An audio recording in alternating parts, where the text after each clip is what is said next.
Hello बच्चों, तो भाई क्या हाल चाल है। आई होप सारे बच्चे एकदम अच्छे होंगे, एकदम बड़े होंगे और एकदम स्वस्थ होंगे। बच्चों, तो आज की जो क्लास है इसमें मैं आपको कराने वाला हूं दो चर वाले रैखिक समीकरण का जो हमारा चैप्टर चल रहा था। इसका पार्ट 1 ऑलरेडी डाउटनेट नीव 9th के चैनल पर, जिस पे आप अभी हो, उस पर मैं डाल चुका हूं। तो जाकर उस पार्ट 1 को देखो, जहां पर मैंने पहले दो चर वाले रैखिक समीकरण के बारे में समझाया है, और अच्छे से उसे समझने के बाद फिर इस वाले पार्ट पर आओ, जहां पर मैं तुम्हें आज समझाने वाला हूं कि दो चर वाले रैखिक समीकरण जो होते हैं उन्हें किस तरीके से हम सॉल्व करते हैं, यानी कि हल करते हैं, और उसके हल की सहायता से कैसे हम उसका ग्राफ बनाते हैं। ठीक है, ये जो ग्राफ है ये बहुत ज्यादा इस्तेमाल होते हैं आपकी इंजीनियरिंग वगैरह में। जब आप जाते हो, जब आप अपना थर्मल ग्राफ वगैरह बनाते हो, तो वहां पर बहुत ज्यादा इस्तेमाल होते हैं इन सारी चीजों का। ठीक है, तुम्हें लगता है कि डेली लाइफ पे कहीं मैथ इस्तेमाल नहीं होती, बहुत जगह इस्तेमाल होती है, और खासकर ये जो ग्राफ है ये तो बहुत ही ज्यादा इस्तेमाल होते हैं।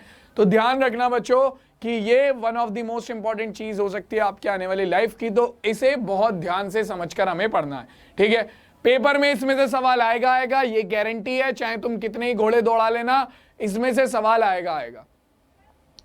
ठीक है, जैसे LIC जिंदगी के साथ भी, जिंदगी के बाद भी, वैसे ही ये क्वेश्चन इस क्लास 9th के साथ भी और क्लास 9th के बाद भी, सीधी सी बात है। ठीक है, ये टॉपिक ऐसा है, क्लास 10th में तुम्हारे पास टॉपिक है दो चर वाले रैखिक समीकरणों का युग्म, वहां पर भी काम आएगा। उसके बाद जहां तुम आगे जाओगे वहां पर भी काम आएगा। तो दो चर वाले रैखिक समीकरण जिंदगी के क्लास 9th के साथ भी और क्लास 9th के बाद भी, ऐसा चलेगा हिसाब। ठीक है, तो चलो भाई फिर हम शुरू करते हैं बच्चों। तो हमने देखो भैया इस चैप्टर में दो चर वाले रैखिक समीकरण क्या होते हैं ये पढ़ लिया है, और आज की क्लास में इसका हल कैसे करते हैं और आलेख कैसे बनाते हैं ये हम सीखेंगे। तो भैया क्या होते हैं दो चर वाले रैखिक समीकरण, हमने पढ़ा था, तुम लोग कमेंट्स में बताओ, मैं यहां बताता हूं। हमने ये पढ़ा है कि भैया कोई भी समीकरण अगर ax plus by plus c बराबर 0 के फॉर्म में है, ठीक है, जहां पर ABC अपना क्या है, रियल नंबर, यानी कि वास्तविक संख्या, यानी कि वो संख्याएं जो जिसमें सब कुछ आ जाता है। अभी तक हमने जितनी भी संख्या पढ़ी है वो सारी की सारी उसके अंदर आ जाती हैं। तो हमारी ABC वास्तविक संख्याएं हैं और x और y हमारे चर हैं। वो संख्याएं दो चर वाली रैखिक समीकरण कहलाती हैं, जैसे कि 2x प्लस 3y प्लस के 4 बराबर 0, यानी या फिर 3u minus 5v is equals to 2। ये सब हमारी क्या है, दोनों के दोनों ही हमारी दो चर वाली रैखिक समीकरण है। ठीक है, अब देखो भैया दो चर वाली रैखिक समीकरण का हल कैसे होता है। ठीक है, तो इसके लिए हम पहले जरा ये समझते हैं कि हमारे जो किसी भी समीकरण का हल है उसका मतलब क्या है। तो हमने क्लास 8th में पढ़ी थी हमारी सरल समीकरण, जैसे कि ये है 2x प्लस 5 बराबर 0। अब भैया ये तुम्हारी एक ऐसी समीकरण है, इसे और सिंपल कर लेते हैं। 2x प्लस 5 की जगह पर हम कर लेते हैं 2x माइनस के 4 बराबर 0।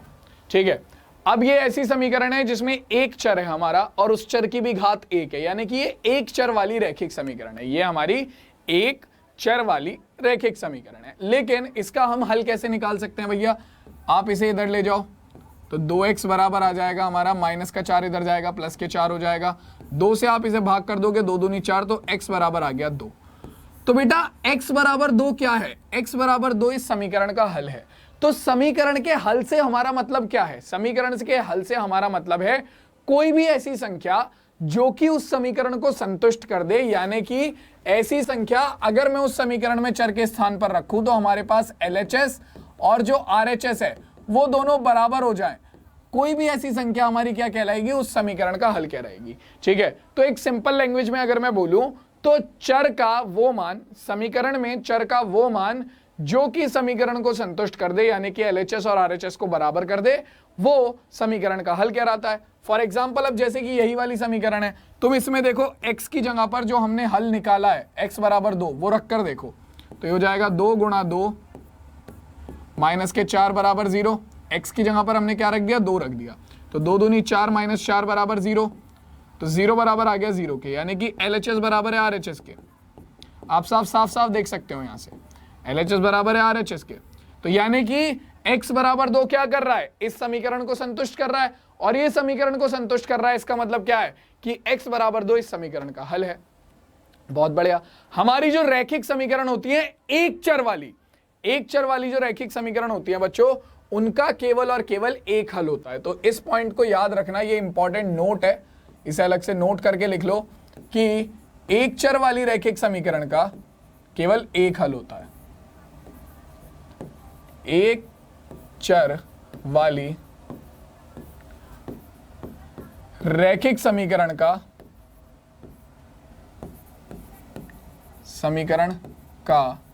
केवल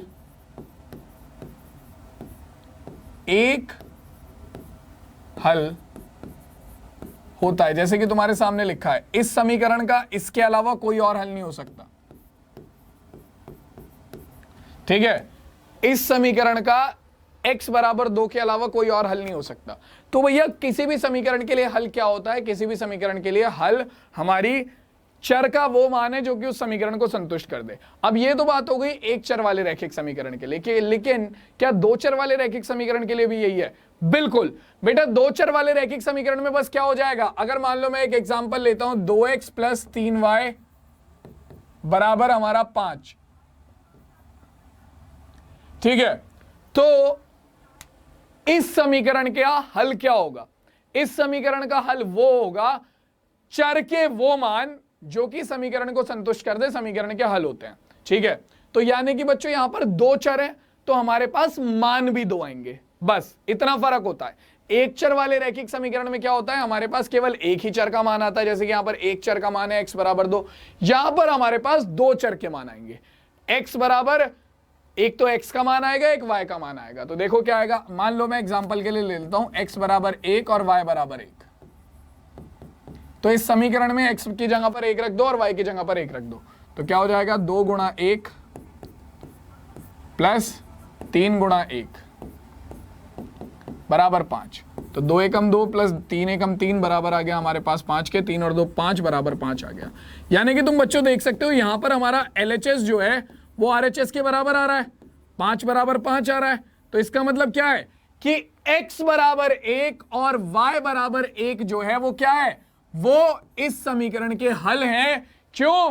क्योंकि ये दोनों बिंदु इस समीकरण को संतुष्ट कर रहे हैं। ठीक है, और बेटा किसी भी दो चर वाले रैखिक समीकरण का जो हल है वो हमेशा x, y, हमेशा जैसे हम निर्देशांक ज्यामिति में आपने पढ़ा है ना, निर्देशांकों को x, y के रूप में लिखते हैं, ऐसे ही हमारा दो चर वाले रैखिक समीकरण का हल भी x, y के रूप में लिखा जाता है। क्यों लिखा जाता है? क्योंकि भैया इसकी जरूरत पड़ती है हमें आलेख बनाने के लिए, इसकी जरूरत पड़ती है हमें आलेख बनाने के लिए। इसीलिए दो चर वाले रैखिक समीकरणों के हल को हमेशा निर्देशांकों के रूप में ही लिखा जाता है। ठीक है, तो यहां पर हमारा x का मान कितना है, 1, y का मान कितना है, 1। तो बेटा 1, जो है वो हमारे इस समीकरण का हल है। क्यों? क्योंकि आप देख सकते हो x बराबर 1 और y बराबर 1 इस समीकरण को हल कर रहा है, तो 1, इस समीकरण का हल होगा। ठीक है, देखो अब जो हमारा एक चर वाला रैखिक समीकरण था उसका केवल और केवल एक हल निकल कर आता था, लेकिन क्या दो चर वाले रैखिक समीकरणों का एक से ज्यादा हल हो सकता है? बिल्कुल, मैं तुम्हें दिखाता हूं। तुम क्या करो, अब एक काम करो, अपना x की जगह पर 1 रखो, 2x प्लस 3y बराबर 5 में क्या करो, x की जगह पर 1 रखो, सॉरी x की जगह पर 1 मत रखो, x की जगह पर रखो तुम 0। तो ये कितना आएगा, x बराबर 0 पर रखो जरा x की जगह पर 0, तो ये हो जाएगा 2 गुणा 0 प्लस 3y बराबर 5 के। तो 2 गुणा 0 हो गया 0 प्लस 3y बराबर 5 के, तो 0 प्लस 3y हो गया 3y बराबर 5 के। तो y बराबर हमारा कितना आ गया बच्चों, 5, और ये जो 3 था इधर बटे में चला गया, तो 5/3 हो गया y का मान। तो बेटा देखो x बराबर 0 पर रखने पर इस समीकरण में y का मान आ रहा है 5/3। तो जो ये x का मान है 0 और जो ये y का मान है 5/3, ये हमारा इस समीकरण का एक हल होगा। यानी कि 0,5/3 भी इस समीकरण का एक हल होगा। 1,1 तो इस समीकरण का हल है, हमने पहले ही चेक करके देख लिया, LHS बराबर RHS आ रहा है, लेकिन 0,5/3 भी इस समीकरण का एक हल होगा। अब आप कहोगे सर आपको कैसे पता? चेक करके देख लो चाहे तो। देखो भाई क्या है, ये है तुम्हारा उदाहरण ही तो चल रहा है, उदाहरण ही करा रहा हूं, उदाहरण ही आ गया, ले लो। तो 2x बराबर 2x प्लस 3y बराबर 5। यहां पर क्या करो, x की जगह पर 0 रखो और y की जगह पर 5/3 रखो जरा, तो हो जाएगा 2 गुणा 0 प्लस 3 गुणा 5/3। x की जगह पर 0 आ गया, y की जगह पर 5/3 आ गया, बराबर 5 के। 2 गुणा 0 0 हो जाएगा, प्लस 3 से 3 कट गया, 5 एकम 5 बराबर 5 के। तो 0 प्लस 5 कितना आ गया, 5 बराबर आ गया 5 के, यानी कि LHS बराबर आ गया RHS के। LHS बराबर आ गया RHS के। ये लो भैया, तो यानी कि बच्चों 0,5/3 भी जो है वो हमारा इस समीकरण का हल है।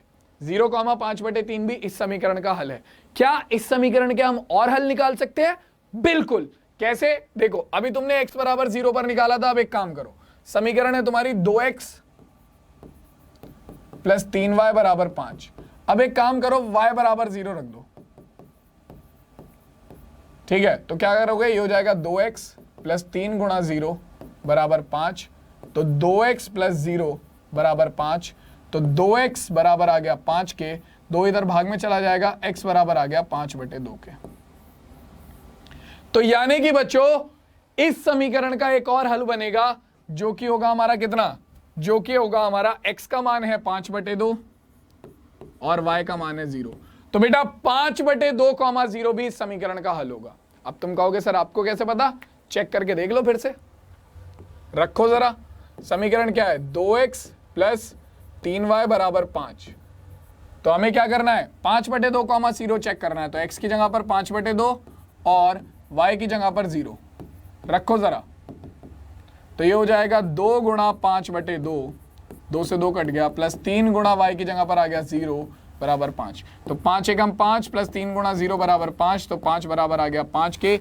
यहां पर आप देख सकते हो LHS बराबर RHS आ गया। यानी कि बच्चों ये बिंदु भी हमारा क्या कर रहा है, समीकरण को संतुष्ट कर रहा है। ये बिंदु भी हमारा समीकरण को संतुष्ट कर रहा है। इसका मतलब 5/2, 0 भी इस समीकरण का हल है। तो बच्चों आपने देखा कि जो हमारी दो चर वाली रैखिक समीकरण थी 2x प्लस 3y बराबर 5, ठीक है, इस समीकरण के मैंने 3 हल निकाल दिए, 1,1, 0,5/3 या 5/2, 0। और बच्चों आप इस समीकरण के जितने चाहे उतने हल निकाल सकते हो। देखो, हम दो चर वाली रैखिक समीकरण के हल ऐसे ही निकालते हैं। कैसे? हम x का एक मान रखते हैं, ठीक है, और उससे समीकरण को हल करके y का मान निकाल लेते हैं। फिर हम y का एक मान रखते हैं, उससे समीकरण को हल करके x का एक मान निकाल लेते हैं। फिर आप चाहें तो x का मान 0 रखो, फिर 1 रखो, फिर 2 रखो, फिर 3 रखो, फिर 5 रखो, फिर 7 रखो, फिर 10 रखो, जो तुम्हें रखना है रखो और y का मान निकाल लो, ठीक है। और ऐसे ही फिर तुम क्या करो, y का मान रखो 0, 1, 2, 3, 4, 5, 6, 7, 8, 9, 10, 11, 12, 13, 14, 15, 16, 17, 18, 19, 20 और x का मान निकाल लो। तो भैया इससे क्या होगा, x के हर एक मान के लिए y का मान अलग आएगा और y के हर एक मान के लिए x का मान आएगा। और इस तरीके से तुम एक दो चर वाली रैखिक समीकरण के जितने चाहे उतने हल निकाल सकते हो। मैंने तो यहां पर केवल 3 निकाले हैं, तुम चाहो तो 4, 5, 100, 200, 300 जितने चाहे उतने निकाल सकते हो। तो याद रखना बच्चों, ये पॉइंट लिखवा रहा हूं, ध्यान से देख लेना, ये भी तुम्हारा एक नोट है, तो नोट कर लो इसे भी।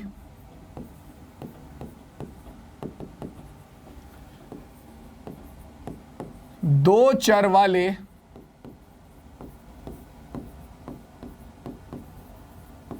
रैखिक समीकरण के अपरिमित रूप से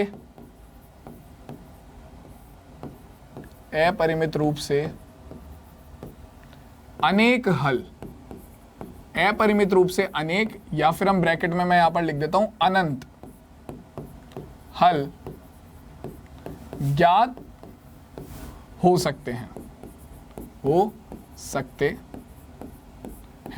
तो बेटा ये आपका एक नोट हो गया, ठीक है। जो एक चर वाला रैखिक समीकरण होता है उसका केवल और केवल एक हल होता है, लेकिन हमारे जो कंप्लीट होते हैं, क्या दो चर वाले रैखिक समीकरण होते हैं, उनके हमारे अनंत हल हो सकते हैं, ठीक है। निकालते कैसे हैं बच्चों, दी हुई समीकरण में एक चर का मान रखो अपने पास से कुछ भी और दूसरे चर का मान निकाल लो इस तरीके से। एक एग्जांपल से समझाऊंगा और अच्छे से क्लियर हो जाएगा। जैसे कि तुम्हारे सामने एक एग्जांपल है, देखो ये रहा कि निम्नलिखित समीकरणों में से प्रत्येक समीकरण के 2 हल ज्ञात कीजिए।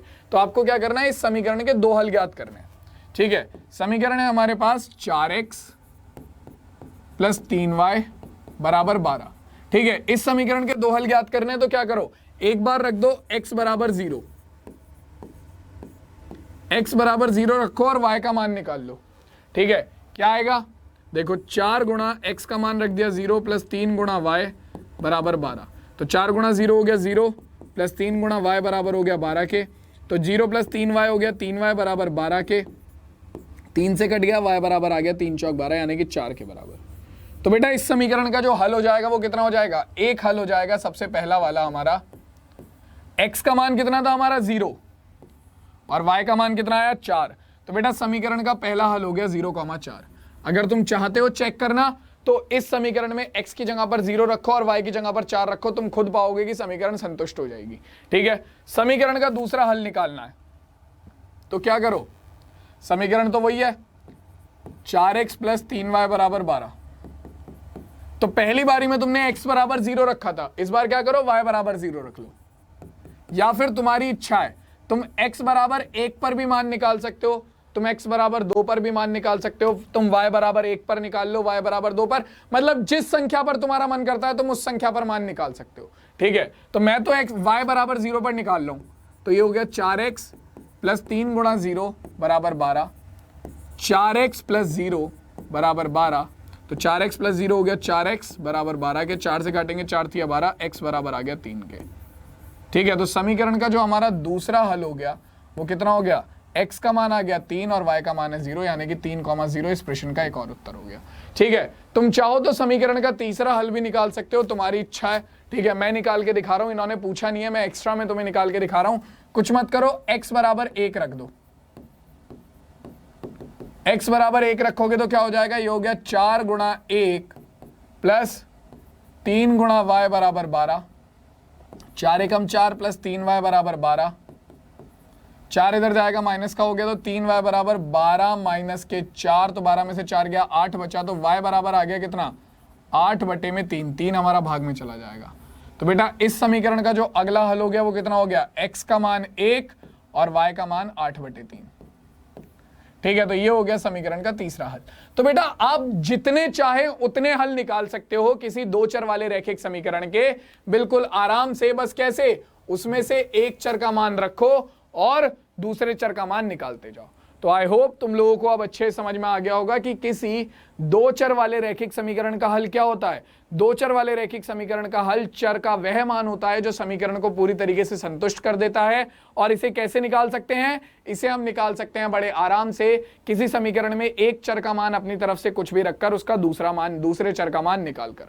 ठीक है, और दो चर वाले रैखिक समीकरण का हल जो है वो हमेशा x, y यानी कि निर्देशांक के रूप में लिखा जाएगा। ठीक है, चलो बहुत बढ़िया। ठीक है भाई, चलो बेटा अब आ जाओ एक और सवाल पर। जैसे कि यहां पर कह रहा है कि ये सवाल बड़े इंपॉर्टेंट है, एग्जाम के लिए भी काफी इंपॉर्टेंट है और पेपर में काफी ज्यादा पूछे जाते हैं। ठीक है, कि k का वह मान ज्ञात कीजिए जबकि x बराबर 2 और y बराबर 1 इस समीकरण का हल है। ठीक है, तो भाई देखो, अगर ये दोनों बिंदु इस समीकरण के हल हैं तो इसका मतलब ये समीकरण को संतुष्ट करेंगे। यानी कि जब मैं इन बिंदुओं को उठाकर, इन चरों के मानों को उठाकर इस समीकरण के अंदर रखूंगा तो LHS बराबर RHS हो जानी चाहिए। क्यों? क्योंकि ये तो पहले से ही बोल रखा है कि ये दोनों इस समीकरण का एक हल है। ठीक है, तो आप अपनी समीकरण लो बराबर k के। ठीक है, और इसमें क्या करो? x बराबर 2 और y बराबर 1 रख दो। क्यों? क्योंकि समीकरण पे तो कोई फर्क पड़ेगा नहीं। क्यों? क्योंकि भैया LHS तो बराबर RHS के रहेगा ही रहेगा, क्योंकि ये दोनों बिंदु क्या है? इस समीकरण के हल है, पहले से ही लिखा हुआ है। तो भैया समीकरण पे तो कोई फर्क पड़ेगा नहीं, तो रख दो उठाकर। तो ये हो गया 2 गुणा x की जगह पर 2 रख देंगे प्लस 3 गुणा y की जगह पर 1 रख देंगे। ठीक है, बराबर आ गया k के। तो 2 दूनी 4 प्लस 3 एकम 3 बराबर k के। तो k बराबर आ गया 4 और 3 7 के। छुट्टी। ये लो बेटा, तो k बराबर 7 हमारे इस प्रश्न का उत्तर हो गया। ठीक, तो बेटा इस तरीके के सवाल काफी ज्यादा पूछे जाते हैं। तो आई होप तुम लोगों को दो चर वाले रैखिक समीकरण का हमारा हल कैसे निकालते हैं वो अच्छे समझ में आ गया होगा।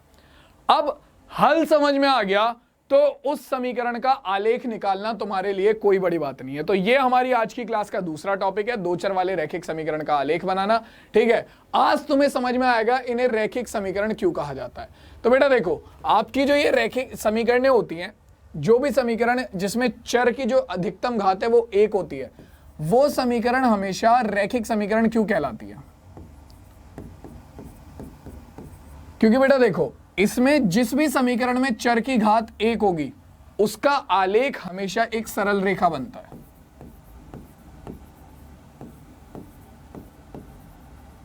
और चूंकि इनका आलेख जो है वो एक सरल रेखा बनता है, इसीलिए इन्हें रैखिक समीकरण कहा जाता है। समझ रहे हो, रेखा रैखिक, रेखा रैखिक, तो इसीलिए इन्हें रैखिक कहा जाता है क्योंकि दो चर वाले रैखिक समीकरण का आलेख जो है वो हमेशा एक सरल रेखा यानी कि सीधी रेखा बनता है। ठीक है, तो भैया देखो अब आलेख बनाते कैसे हम।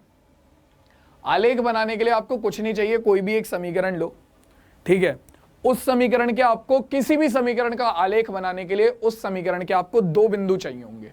ठीक है, और आपने देखा था दो हल चाहिए होंगे समीकरण का आलेख बनाने के लिए, हमें दो हल चाहिए होंगे। और आपने देखा है कि दो चर वाले रैखिक समीकरण का जो हल है वो हमेशा x, y के रूप में लिखा जाता है। क्यों? क्योंकि ये बच्चों हमारे निर्देशांक का काम कर सकते हैं। किसका काम कर सकते हैं?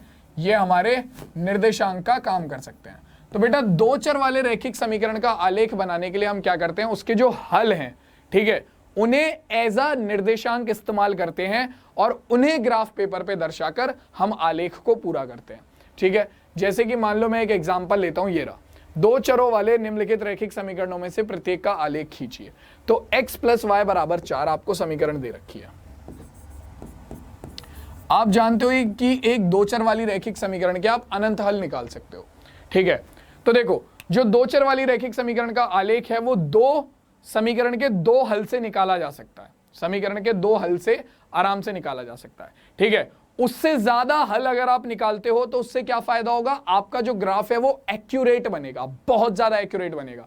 ठीक है, तो ज्यादा हल निकालोगे ज्यादा एक्यूरेट ग्राफ बनेगा, कम हल निकालोगे कम एक्यूरेट ग्राफ बनेगा। जैसे कि मैं तुम्हें दिखाता हूं, देखो मान लो तुमने क्या करा, तुमने इस समीकरण के बस दो हल निकाले।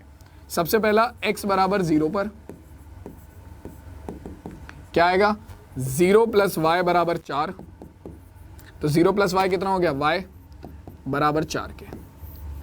तो बेटा इसके लिए हम चार्ट बना लेते हैं ताकि हमें जो हल है उसका हिसाब पता रहे। तो हमने क्या करा बच्चों, सबसे पहले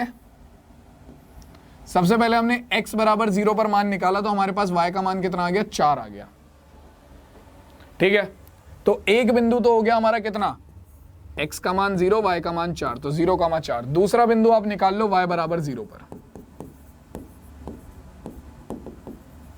तो ये कितना हो जाएगा बच्चों, ये हो जाएगा हमारा x + 0 = 4 के।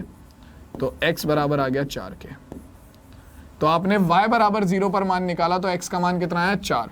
तो दूसरा बिंदु हो गया 4,0। तो अब आप कुछ मत करो, आपके पास ये दो बिंदु है 0,4 और 4,0।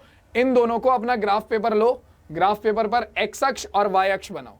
ठीक है, तो पहला बिंदु है आपका 0,4 और दूसरा बिंदु है 4,0। तो एक बात बताओ, हमने निर्देशांक ज्यामिति वाले चैप्टर में पढ़ा है कि हमारा जो x निर्देशांक 0 कहां पर होता है, x निर्देशांक 0 होता है y अक्ष पर। तो पहला बिंदु जो है 0,4 वो कहां पर आएगा, y अक्ष पर। तो 0,4 दर्शाओ, 1 2 3 4, ये रहा, ये बिंदु होगा हमारा बिंदु A 0,4 और दूसरा बिंदु है बिंदु B 4,0। तो y निर्देशांक 0 कहां पर होता है, y अक्ष पर। तो 1 2 3 4, ये वाला बिंदु हो जाएगा हमारा बिंदु B 4,0। ठीक है, अब आपको कुछ नहीं करना, इन दोनों बिंदुओं को मिलाते हुए एक रेखा बना देनी है बस इस तरीके से। तो ये बन गई बच्चों आपकी क्या, ये जो रेखा बनी है ये रेखा आपका आलेख हो गया किसका, x + y = 4 का। यानी कि दी हुई दो चर वाली रैखिक समीकरण का आलेख आपने तैयार कर लिया है। ठीक है, अब देखो आपने जब दो बिंदुओं से आलेख बनाया तो थोड़ा रफ बना है, लेकिन वहीं अगर आप दो बिंदुओं से ज्यादा, देखो मैं ये मना नहीं कर रहा हूं, ये जो आलेख बना है ये बिल्कुल सही है, इस आलेख को भी बना के आओगे पूरे के पूरे नंबर मिलेंगे। लेकिन अगर आप दो बिंदुओं से ज्यादा किसी समीकरण के हल निकालते हो और उन्हें दर्शाते हो तो तुम्हारा आलेख जो है वो ज्यादा एक्यूरेट बनता है। तो देखो x + y = 4 है, तो एक काम करो x = 1 पर और हल निकाल लो। तो x = 1 पर क्या आ जाएगा, 1 + y = 4, एक इधर जाकर माइनस हो जाएगा, तो y बराबर हो गया 4 - 1 के, तो y बराबर आ गया हमारा 3 के। ठीक है, x = 1 पर y बराबर आ गया 3, तो दूसरा बिंदु हो गया हमारा 1,3। एक और निकाल लो, कौन सा, y = 1 पर, तो ये हो जाएगा बच्चों हमारा x प्लस 1 बराबर 4, 4 इधर जाएगा, 1 इधर जाएगा, माइनस का हो जाएगा, तो x बराबर आ गया 4 माइनस 1, यानी कि x का मान आ गया 3। तो यानी कि दूसरा बिंदु हो गया हमारा 3,1। ठीक है, और एक और बिंदु निकाल लो x बराबर 2 पर, तो ये हो जाएगा हमारा 2 प्लस y बराबर 4, 2 इधर जाएगा, माइनस का हो जाएगा, तो y बराबर आ गया 4 माइनस के 2, y बराबर आ गया हमारा 2 के। तो दूसरा बिंदु हो गया x का मान 2, y का मान 2। ठीक है, तो अब हमारे पास 3 बिंदु और हैं।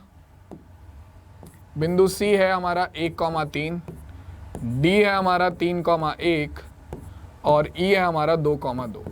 जरा अब इन सारे बिंदुओं को बनाओ आलेख पर और उसके बाद जरा अपना चित्र तैयार करो। देखो जरा, तो C 1,3, x अक्ष पर 1, y अक्ष पर 3, तो ये दोनों बिंदु यहां पर मिलेगा हमारा। तो यहां पर हमारा बिंदु हो गया बिंदु C 1,3। दूसरा बिंदु है 3,1 D बिंदु, तो x अक्ष पर 3, y अक्ष पर 1, तो ये हो गया हमारा D बिंदु 3,1। और E बिंदु है 2,2, तो x अक्ष पर 2, y अक्ष पर 2, तो ये हो गया बिंदु हमारा कौन सा E 2,2। अब आपको कुछ नहीं करना, इन सभी बिंदुओं को मिलाते हुए एक रेखा खींच दो, और अब तुम देखोगे कि जो तुम्हारी रेखा होगी वो ज्यादा एक्यूरेट बनेगी, क्योंकि तुम्हें पता है कि ज्यादा बिंदु हैं तुम्हारे पास। ये देखो, बन गई ना अपने आप, तुम्हें एक एक पॉइंट मिल गया बड़े प्यार से, ये रहा। ठीक है, तो ये समीकरण हो गई x प्लस वाई बराबर 4 की। ग्राफ पहले वाला भी गलत नहीं था, ग्राफ ये वाला गलत भी नहीं है, दोनों के दोनों बिल्कुल तुम्हारे सही आंसर है। ठीक है, और तुमने एक चीज नोटिस करी होगी, ये सारे बिंदु क्या थे, ये जितने भी बिंदु मैंने निकाले, ये वाला, ये तीनों बिंदु, ये दोनों बिंदु क्या थे, ये सभी बिंदु हमारे इस समीकरण के हल थे। क्या थे? इस समीकरण के हल थे। ठीक है, और ये सारे के सारे बिंदु अगर तुम देखोगे तो इस समीकरण के आलेख के ऊपर आ रहे हैं, यानी कि जो सरल रेखा मैंने बनाई, जो आलेख बनाया, उसके ऊपर आ रहे हैं। तो यहां से हमें क्या पता चलता है बच्चों? यहां से हमें एक बहुत बेहतरीन निष्कर्ष मिलता है, जो कि तुम लोगों को याद रखना है हमेशा। क्या? कि नोट कर लो ये भी,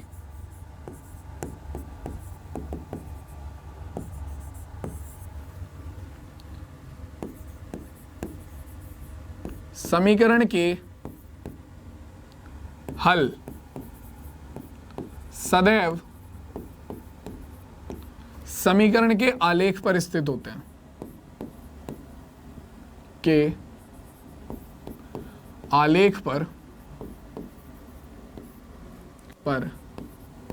स्थित होते हैं। ठीक है, तो ये पॉइंट भी याद रखना बच्चों। ठीक, और बच्चों इसी के साथ देखो अपना जो आज का काम था वो यहीं पर कंप्लीट हो जाता है। ठीक है, तो आज की क्लास में मैंने तुम्हें दो चर वाले रैखिक समीकरण का हल कैसे निकालते हैं, साथ ही साथ उसके हल की सहायता से दो चर वाले रैखिक समीकरण का ग्राफ कैसे बनाते हैं सिखा दिया है। ठीक है, अब ये सवाल तुम्हारे लिए तुम्हारा होमवर्क है, जिसमें तुम्हें क्या करना है, सबसे पहले एक समीकरण तैयार करनी है। ठीक है, उसके बाद उस समीकरण को लेकर आपको उसके हल निकालने हैं और उसके हल की सहायता से आपको उसका ग्राफ बनाना है। ठीक है, ये सवाल आप लोगों का होमवर्क है। ठीक है, इसे ढंग से नोट कर लो। और अगर तुम लोगों को आज के इस पार्ट में, यानी कि जो दो चर वाले रैखिक समीकरण का पार्ट 2 है, उसमें मजा आया है, तो क्लास को जरूर लाइक कर देना और अपने चैनल डाउटनेट नीव 9th के चैनल को सब्सक्राइब कर देना, क्योंकि इसका एक टॉपिक और बचता है, अक्षों के समांतर रेखाओं का समीकरण, जो कि मैं पार्ट 3 में लेकर आऊंगा और पार्ट 3 में बहुत ही जल्दी लेकर आने वाला हूं। तो उसका वेट ना करने के लिए जल्दी से अपना चैनल को सब्सक्राइब कर दो। ठीक है, और मैं बता दूं कि 3 ही पार्ट हैं दो चर वाले रैखिक समीकरण के। मैंने 3 पार्ट यानी कि 3 अलग अलग वीडियोस में ये पूरा चैप्टर कंप्लीट किया है, जो कि तुम्हें डाउटनेट नीव के चैनल पे मिल जाएगी। आज की जो क्लास है वो दूसरा पार्ट है, इससे पहले पहला पार्ट हो चुका है, जहां पर मैंने दो चर वाले रैखिक समीकरण समझाए हैं। अगर तुम्हें वो भी देखना है तो वो भी देखो जरूर, क्योंकि जब तक तुम्हें दो चर वाले रैखिक समीकरण समझ में नहीं आएंगे, तुम्हें आलेख और हल भी समझ नहीं आएगा। पहले वो पार्ट देखो, फिर ये देखो, और फिर तीसरा पार्ट देखना, और उसके लिए चैनल को सब्सक्राइब जरूर कर लेना। बाकी होमवर्क तुम्हारे सामने है। और आज की क्लास के लिए थैंक यू सो मच बच्चों। मैं तुमसे मिलता हूं सीधा तुम्हारी अगली क्लास में, तब तक के लिए टेक केयर, टाटा और